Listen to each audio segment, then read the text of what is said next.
Welcome back to Clean News MP. चलिए देखते हैं मध्य प्रदेश की 25 फटाफट बड़ी खबरों को। इससे पहले आप न्यूज को कहां से देख रहे हैं हमें कमेंट में जरूर बताएं। साथ ही वीडियो को लाइक करना बिल्कुल ना भूलें। दीपावली, छठ पूजा व स्वदेश दर्शन यात्रा ट्रेन चलेगी। अब रेलवे ने दुर्गा पूजा के बाद दीपावली व छठ पूजा विशेष ट्रेन चलाने की घोषणा भी कर दी है। ये ट्रेन रानी कमलापति स्टेशन से दानापुर के बीच होकर चलेगी। वहीं रानी कमलापति स्टेशन से होकर इंदौर से मल्लिकार्जुन के बीच स्वदेश दर्शन यात्रा भी चलेगी। अप डाउन की 10 ट्रेनों में अतिरिक्त कोच जोड़े जाएंगे। इसका फायदा यात्रियों को होगा। अभी ज्यादातर ट्रेनों में कंफर्म टिकट नहीं मिल रहे हैं, जिसकी वजह से परेशान यात्रियों की मुश्किलें कम होंगी। रोजगार पाने का सुनहरा मौका। आत्मनिर्भर मध्य प्रदेश के तहत युवाओं को रोजगार के अवसर प्रदान किए जा रहे हैं। प्रदेश के जिला रोजगार कार्यालयों में प्लेसमेंट ड्राइव का आयोजन लगातार किया जा रहा है। इसी क्रम में 29 सितंबर को ग्वालियर के जिला रोजगार कार्यालय में प्लेसमेंट ड्राइव का आयोजन किया गया है। Placement drive readymade garment park परिसर गदाईपुरा मुरैना लिंक रोड पर स्थित ग्वालियर जिला रोजगार कार्यालय में प्रातः 11 बजे शुरू होगा। इतने कट ऑफ पर मिल सकता है शासकीय मेडिकल कॉलेज में प्रवेश। नीट यूजी परीक्षा में सफल होने वाले छात्रों के लिए स्टेट कोटा की सीट के लिए काउंसलिंग की प्रक्रिया शुरू हो गई है। मुख्य काउंसलिंग भी जल्द शुरू होगी। इस समय माता पिता और विद्यार्थी यह अंदाजा लगा रहे हैं कि आखिर कितने अंकों पर कौन से कॉलेज में प्रवेश मिल सकता है। इस वर्ष नीट परीक्षा में 9 लाख से अधिक विद्यार्थी क्वालिफाई हुए हैं। विशेषज्ञ डॉक्टर GS ठकराल का कहना है कि कट ऑफ परीक्षा में शामिल हुए उम्मीदवारों की संख्या और उनके प्रदर्शन समेत कई अन्य बातों पर निर्भर करता है। सरकारी सीट पर एडमिशन पाना चाहते हैं तो स्कोर 620 से कम नहीं होना चाहिए। इसके अलावा स्टेट कोटा की सीटों पर 590 तक के स्कोर वाले जनरल कैंडिडेट सरकारी सीट पर एडमिशन पा सकेंगे। BA, BCom और BSc की पूरक परीक्षा 11 अक्टूबर से। देवी अहिल्या विश्वविद्यालय स्नातक दूसरे और अंतिम वर्ष की पूरक परीक्षा करवाने जा रहा है। अक्टूबर दूसरे सप्ताह से पेपर रखे गए हैं। तारीख तय कर विश्वविद्यालय ने परीक्षा का टाइम टेबल जारी कर दिया है। BA, BCom और BSc दूसरे वर्ष की परीक्षा 18 अक्टूबर से रखी है, जबकि 11 अक्टूबर से अंतिम वर्ष की परीक्षा शुरू होगी। 12,000 छात्र छात्राएं दोनों परीक्षा में शामिल होंगे। अधिकारियों के मुताबिक केंद्र पर नजर रखने के लिए उड़न दस्ते भी बनाए हैं। हालांकि कुछ केंद्रों पर विश्वविद्यालय की तरफ से ऑब्जर्वर होंगे।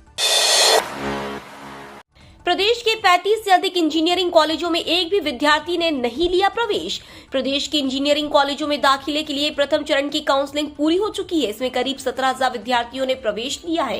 यह संख्या पिछले साल के मुकाबले 2 गुना से भी ज्यादा है। इसके बावजूद प्रदेश के 142 कॉलेजों में 35 से अधिक कॉलेज ऐसे हैं जिसमें एक भी विद्यार्थी ने प्रवेश नहीं लिया है। इसमें भोपाल के 16 कॉलेज शामिल है। कॉलेज संचालकों की नजर अब दूसरे राउंड में होने वाले प्रवेश पर है। मध्य प्रदेश के 46 नगरीय निकायों में 72.60% मतदान। प्रदेश के 18 जिलों के 46 नगरीय निकायों के लिए मंगलवार को हुआ मतदान शांतिपूर्ण रहा। 72.60% मतदाताओं ने मताधिकार का उपयोग किया। इसमें 74.20% पुरुष और 71% महिलाएं शामिल है। मतगणना 30 सितंबर को सुबह 9 बजे से होगी। राज्य निर्वाचन आयोग के सचिव राकेश सिंह ने बताया है कि 46 नगरीय निकायों में 397 अभ्यर्थी चुनाव मैदान में थे। सर्वाधिक 89% मतदान छिंदवाड़ा की मोहगांव हवेली नगर परिषद में हुआ, जबकि सबसे कम 50% मतदान सारनी नगर परिषद में रहा। सरकार ने किया पासपोर्ट के नियमों में बड़ा बदलाव, आवेदकों को मिलेगी राहत। पासपोर्ट को लेकर सरकार ने बड़ा बदलाव किया है। पासपोर्ट के लिए आवेदन करने वालों को बड़ी राहत मिली है। अब पासपोर्ट बनवाना और भी आसान होगा। अब पासपोर्ट आवेदक सभी ऑनलाइन पोस्ट ऑफिस सेवा केंद्रों पर पुलिस क्लियरेंस सर्टिफिकेट के लिए अप्लाई कर पाएंगे। इस बात की जानकारी विदेश मंत्रालय ने दी है। पासपोर्ट बनवाने के PCC एक जरूरी कदम है जिसमें आवेदकों को बहुत अधिक समय लगता है, लेकिन अब इस प्रक्रिया के लिए समय की अधिक खपत नहीं होगी। 36 नए पद समेत इन प्रस्तावों को मंजूरी। मध्य प्रदेश की धार्मिक राजधानी उज्जैन में CM शिवराज सिंह चौहान की अध्यक्षता में शिवराज कैबिनेट की बैठक संपन्न हुई। इसमें कई अहम प्रस्तावों को मंजूरी दी गई है। खास बात यह है कि महाकाल कॉरिडोर का नाम महाकाल लोक के नाम से जाना जाएगा। प्रधानमंत्री नरेंद्र मोदी 11 अक्टूबर को इसका लोकार्पण करेंगे। कैबिनेट की बैठक में बाबा महाकाल की फोटो लगाई गई। बाबा महाकाल की नगरी उज्जैन में महाकाल बाबा के आशीर्वाद से मंत्री परिषद की बैठक राष्ट्रीय गीत वंदे मातरम के गायन के साथ शुरू हुई। लंपी बीमारी के चलते जिले में पशु हाट बाजार पर बालाघाट कलेक्टर ने लगाया प्रतिबंध। कोरोना महामारी की तरह प्रदेश में मवेशियों को हो रही लंपी बीमारी को देखते हुए सरकार ने निर्देश जारी किए हैं।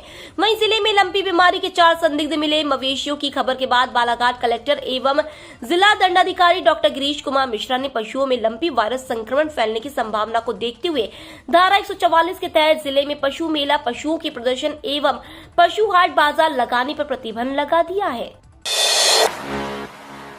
महाकाल मंदिर के नवनिर्मित परिसर की देखरेख के लिए बनेगा प्राधिकरण। श्री महाकालेश्वर मंदिर परिसर के नवनिर्मित क्षेत्र की देखरेख के लिए प्राधिकरण बन रहा है। कलेक्टर आशीष सिंह के मार्गदर्शन में उज्जैन स्मार्ट सिटी कंपनी ने प्राधिकरण का प्रस्ताव बनाकर शासन को स्वीकृति के लिए भेज दिया है। प्रस्ताव में उल्लेख है कि प्राधिकरण ही मंदिर क्षेत्र में हुए समस्त निर्माण कार्यों का मेंटेनेंस करेगा, आय बढ़ाने के उपाय करेगा। जो प्राधिकरण के सीईओ होंगे वही उज्जैन विकास प्राधिकरण के भी होंगे। फिलीपींस यूनिवर्सिटी के साथ IIIT-DM का करार। Indian institute of information technology, design and manufacturing Jabalpur के विद्यार्थी रिसर्च और तकनीक को समझने फिलीपींस जाएंगे। University of science and technology सदन फिलीपींस के साथ हाल ही में करार हुआ है, जिसमें दोनों संस्थानों के बीच रिसर्च, फैकल्टी और स्टूडेंट एक्सचेंज प्रोग्राम चलेगा। IIIT-DM के निदेशक प्रोफेसर प्रवीण एन कोंडेकर ने USTP के अध्यक्ष डॉक्टर एम्ब्रोसियो कुल्टोरा के साथ वर्चुअली करार किया है। फिलीपींस चीन के बाद सबसे बड़ा मैन्युफैक्चरिंग हब है, जिसकी तकनीकी का लाभ यहां के विद्यार्थी भी उठाएंगे। कांग्रेस के राष्ट्रीय अध्यक्ष चुनाव में बढ़ी कमलनाथ और दिग्विजय सिंह की भूमिका। राजस्थान के सियासी घटनाक्रम के बाद कांग्रेस के राष्ट्रीय अध्यक्ष के चुनाव में मध्य प्रदेश के दिग्गज नेता कमलनाथ और दिग्विजय सिंह की भूमिका बढ़ गई है। पार्टी अध्यक्ष सोनिया गांधी ने कमलनाथ से राजस्थान में पार्टी की दुविधा और राष्ट्रीय अध्यक्ष पद के लिए अशोक गहलोत के विकल्प पर सोमवार को विचार विमर्श किया। वहीं भारत जोड़ो यात्रा में राहुल गांधी के साथ चल रहे पूर्व मुख्यमंत्री दिग्विजय सिंह से भी उन्होंने परामर्श किया। पार्टी नेताओं का मानना है कि राष्ट्रीय अध्यक्ष के चुनाव में प्रदेश के दोनों नेताओं की भूमिका अहम हो गई है। आउटसोर्स कर्मचारियों का वेतन रिवाइज करने की मांग। सरकारी विभागों में काम करने वाले 2.5 लाख आउटसोर्स कर्मचारियों का वेतन रिवाइज होना है। एक्ट के मुताबिक प्रत्येक 5 साल में वेतन निर्धारित करना होता है, लेकिन अभी तक प्रदेश में नया वेतन लागू नहीं हुआ है। 2016 के बाद वेतन के संबंध में कोई आदेश नहीं जारी हुआ है। 7वें वर्ष में केंद्र के आउटसोर्स के समान वेजेस रिवाइज होना है। 2 अस्पतालों के पंजीयन निरस्त। स्वास्थ्य विभाग ने शहर के 2 अस्पताल, दयानंद अस्पताल और वीरमत अस्पताल के पंजीयन निरस्त कर दिए। इसके अलावा 2 अन्य अस्पताल, हलाल का अस्पताल और दुबे अस्पताल में बड़ी सर्जरी करने पर रोक लगा दी है। इन अस्पतालों में जांच में खामियां सामने आई थी। पिछले दिनों जिला स्वास्थ्य समिति, स्वास्थ्य विभाग और जिला प्रशासन की समीक्षा बैठक में भी दयानंद अस्पताल और वीरमत अस्पताल में मातृ मृत्यु मामलों में लापरवाही सामने आई थी। नेशनल साइबर सिक्योरिटी गाइडलाइन का पालन करें बिजली कर्मचारी। मध्य प्रदेश पश्चिम क्षेत्र विद्युत वितरण कंपनी इंदौर के प्रबंध निदेशक अमित तोमर ने बिजली कर्मचारियों और अधिकारियों से नेशनल साइबर सिक्योरिटी गाइडलाइन का पालन करने के निर्देश दिए हैं। उन्होंने कहा कि बिजली वितरण 24 घंटे की सेवाएं, हमें लाखों उपभोक्ताओं की करोड़ों प्रकार की जानकारी जुटाना होती है, इसकी समय पर एंट्री करना होती है। उपभोक्ता सेवाओं का सही तरह से संचालन और सिस्टम को अपडेट, बेहतर और साइबर अटैक, वायरस से सुरक्षित रखने के लिए साइबर सिक्योरिटी गाइडलाइन का पालन करना अत्यंत आवश्यक है। इंदौर को नागरिक प्रबंधन श्रेणी में मिला राष्ट्रीय पर्यटन पुरस्कार। इंदौर को एक और उपलब्धि मिली है, उसे नागरिक प्रबंधन श्रेणी में राष्ट्रीय पर्यटन पुरस्कार मिली है। विश्व पर्यटन दिवस के उपलक्ष्य में मंगलवार को दिल्ली के विज्ञान भवन में आयोजित कार्यक्रम में यह पुरस्कार मध्य प्रदेश की पर्यटन मंत्री उषा ठाकुर और इंदौर के महापौर पुष्यमित्र भार्गव ने ग्रहण किया। यह पुरस्कार उपराष्ट्रपति जगदीप धनखड़ ने दिया। इंदौर शहर को वर्ष 2018-19 में इंदौर शहर में पर्यटन स्थलों के आसपास सफाई, विद्युत लाइट रोशनी सुविधा, घरों के निर्माण, शहर में लगाए गए संकेतों जैसे कार्यों के आधार पर यह पुरस्कार मिला है। राजनाथ का रक्षा उत्पादन कंपनियों से आग्रह, 25 वर्षों के लिए रोड मैप बनाएं। रक्षा मंत्री राजनाथ सिंह ने मंगलवार को रक्षा उत्पादन में निजी निर्माताओं की बढ़ती भूमिका की सराहना करते हुए इसे इस क्षेत्र के विकास में एक संकेतक बताया। उन्होंने निर्माताओं से अगले 25 वर्षों के लिए एक रोड मैप बनाने और अनुसंधान व विकास में निवेश करने और नए उत्पाद लाने का आग्रह किया। जारी किया एम्स दिल्ली ने नॉर्थ सेट भर्ती 2022 का परिणाम। एम्स नई दिल्ली ने नर्सिंग ऑफिसर भर्ती सामान्य पात्रता परीक्षा 2022 के परिणाम घोषित कर दिए हैं। जो उम्मीदवार ने इस परीक्षा में भाग लिया है वह अपना परिणाम आधिकारिक वेबसाइट aimsexams.ac.in पर जाकर डाउनलोड कर सकते हैं। बता दें कि एम्स नई दिल्ली की ओर से 11 सितंबर 2022 को 2 पालियों में ऑनलाइन सीबीटी परीक्षा आयोजित की गई थी। सभी उम्मीदवारों को नॉर्सेट 2022 में उनके प्रदर्शन के आधार पर परसेंटाइल स्कोर प्रदान किया गया है। नए वंदे भारत एक्सप्रेस के किराए की लिस्ट हुई जारी। हमेशा देश में सबसे ज्यादा लोग रेल के माध्यम से अपनी यात्रा को संपन्न करते हैं। ऐसे में भारतीय रेलवे समय समय पर नई ट्रेनें और नई सुविधाएं लाता रहता है। अगर आप भी अक्सर रेल से अपनी यात्रा पूरी करते हैं तो यह खबर आपके लिए है, क्योंकि भारतीय रेलवे 30 सितंबर से semi high speed train Vande Bharat के अपग्रेडेड वर्जन वंदे भारत 2 को लॉन्च करने की तैयारी में लगा हुआ है। मध्य प्रदेश में छिटपुट वर्षा होगी, मानसून की रवानगी के भी संकेत। अलग अलग स्थानों पर मौजूद 3 मौसम प्रणालियों के असर से हवाओं के साथ आ रही नमी के कारण मध्य प्रदेश में कहीं कहीं वर्षा हो रही है। मौसम वैज्ञानिकों के मुताबिक अभी छिटपुट वर्षा का सिलसिला बना रहेगा। हालांकि राजस्थान पर एक प्रति चक्रवात के बनने के कारण 2-3 दिन में मध्य प्रदेश के ग्वालियर चंबल संभागों के कुछ जिलों से मानसून की विदा होने की शुरुआत भी हो सकती है। उधर मंगलवार को सुबह 8:30 बजे से शाम 5:30 बजे तक उमरिया में 3 मिलीमीटर वर्षा हुई है। राजनाथ सिंह बोले, सैन्य उपकरणों के घरेलू उत्पादन को बढ़ावा देना मोदी सरकार की प्राथमिकता। रक्षा मंत्री राजनाथ सिंह ने मंगलवार को कहा कि भारत ने 2025 तक रक्षा विनिर्माण क्षेत्र में 1,75,00,000 रुपए के कारोबार का लक्ष्य रखा है और सैन्य उपकरणों के घरेलू उत्पादन को बढ़ावा देना सरकार की प्राथमिकता है। उन्होंने एक कार्यक्रम को संबोधित करते हुए कहा कि सरकार ने घरेलू रक्षा उद्योगों को समर्थन देने के प्रयासों के तहत घरेलू कंपनियों से सैन्य उपकरणों की खरीद के लिए इस साल के रक्षा बजट में लगभग 85,000 करोड़ रुपए की राशि अलग से रखी है। दक्षिण अफ्रीका का भारत के खिलाफ पहला टी20 मैच आज।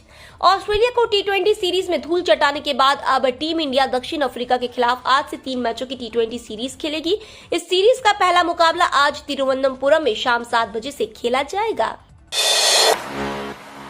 उम्मीदवारों के लिए महत्वपूर्ण सूचना, प्रोविजनल आंसर की जारी। 576 पदों पर होनी है भर्ती। मध्य प्रदेश लोक सेवा आयोग के उम्मीदवारों के लिए महत्वपूर्ण सूचना है। दरअसल 25 सितंबर 2022 को आयोजित हुई परीक्षा के लिए प्रोविजनल आंसर की जारी कर दिया गया है। उम्मीदवार एमपीपीएससी की ऑफिशियल वेबसाइट पर जाकर आंसर की देख सकते हैं। वहीं प्रश्न और दावे सहित आपत्तियों को लेकर भी एमपीपीएससी द्वारा नवीन दिशा निर्देश जारी किए गए हैं।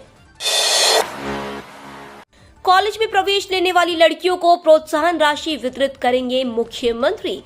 राज्य स्तरीय कार्यक्रम 8 अक्टूबर को भोपाल में आयोजित किया जाएगा। सफेद पोशाक में कार्यक्रम में शामिल होंगी लाडली लक्ष्मी। मध्य प्रदेश के मुख्यमंत्री शिवराज सिंह चौहान 12,500 रुपए बालिकाओं को देंगे। ईडब्ल्यूएस कोटे के आरक्षण पर सुप्रीम कोर्ट ने सुरक्षित रखा फैसला। इसकी वैधता को दी गई थी चुनौती। सुप्रीम कोर्ट की ईडब्ल्यूएस आरक्षण की वैधता पर सुनवाई पूरी हो गई है। संविधान पीठ ने इस मुद्दे पर अपना फैसला सुरक्षित रखा है। अदालत के फैसले से ही तय होगा कि आर्थिक रूप से कमजोर वर्ग के छात्रों को उच्च शिक्षा के लिए एडमिशन में 10% आरक्षण मिलना जारी रहेगा या नहीं।